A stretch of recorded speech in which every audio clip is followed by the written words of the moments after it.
Recevez nos salutations fraternelles, frères et sœurs. Je vous invite à la prière. Seigneur, le moment est venu pour nous de nous approcher de ta parole. Je prie que tu disposes nos cœurs à recevoir ta parole et que par cette parole, tu façonnes nos vies au nom de Jésus-Christ de Nazareth. Amen. Pour l'exhortation de ce jour, peuple de Dieu, nous allons ensemble lire l'évangile de Jésus-Christ selon Jean, le chapitre 14, les versets 16 et 17. Jean, chapitre 14, versets 16 et 17. Voici ce qui est écrit. Et moi, je prierai le Père, et il vous donnera un autre consolateur, afin qu'il demeure éternellement avec vous, l'Esprit de vérité que le monde ne peut recevoir, parce qu'il ne le voit point et ne le connaît point. Mais vous, vous le connaissez, car il demeure avec vous et il sera en vous. Parole du Seigneur. Amen. Le thème de notre exhortation ce jour, c'est l'Esprit de Dieu en nous. L'Esprit de Dieu en nous.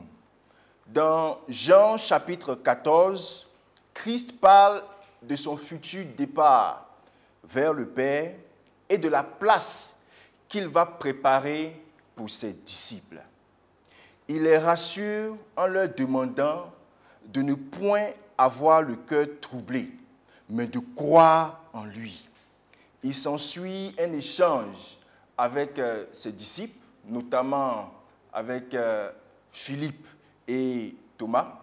Et c'est dans ce contexte que le Seigneur aborde le passage que nous avons lu en évoquant le Saint-Esprit.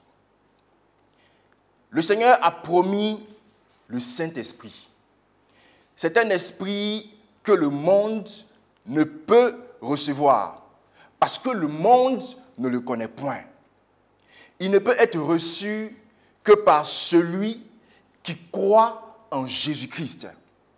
Et à celui qui croit en lui, Christ dit ceci. Le Saint-Esprit demeure avec vous.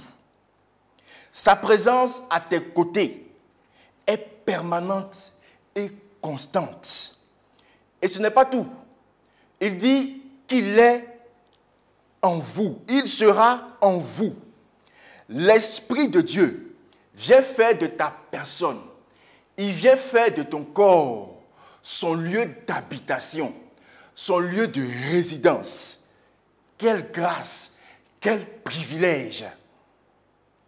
La Bible nous apprend dans 2 Corinthiens, chapitre 3, verset 17, ceci. Or, le Seigneur, c'est l'Esprit. Et là où est l'Esprit du Seigneur, là est la liberté. Or, le Seigneur, c'est l'Esprit. Qui est le Seigneur? C'est l'Esprit. C'est le Saint-Esprit. C'est le Seigneur qui vient habiter en toi et en moi qui croyons en Jésus-Christ. Le Saint-Esprit vient habiter en toi et en moi qui croyons en Jésus-Christ. La présence du Saint-Esprit en toi, bien-aimé, c'est la présence de Dieu lui-même en toi. Est-ce que tu en es conscient?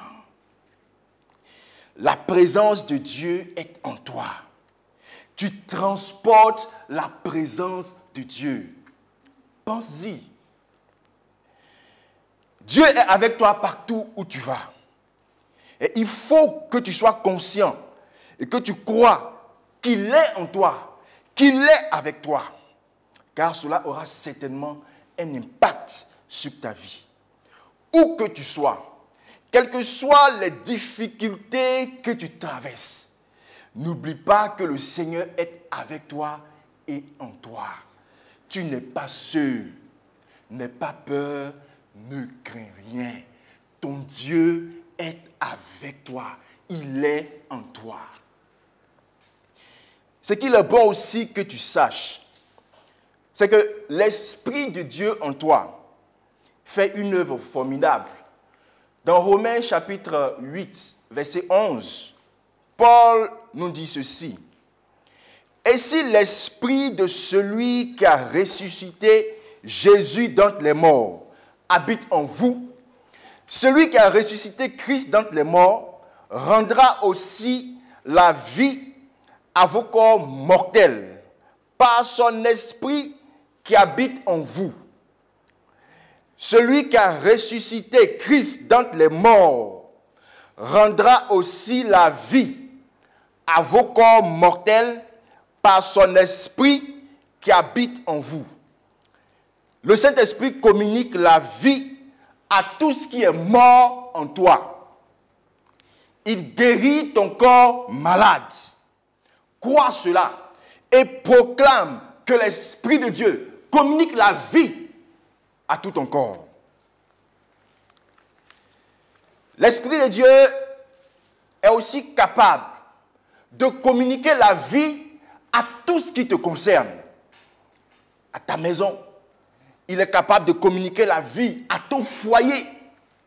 Il est capable de communiquer la vie à ton travail, à tes activités, à ton commerce, à tout ce qui te concerne. L'Esprit de Dieu est capable de communiquer la vie à tout cela.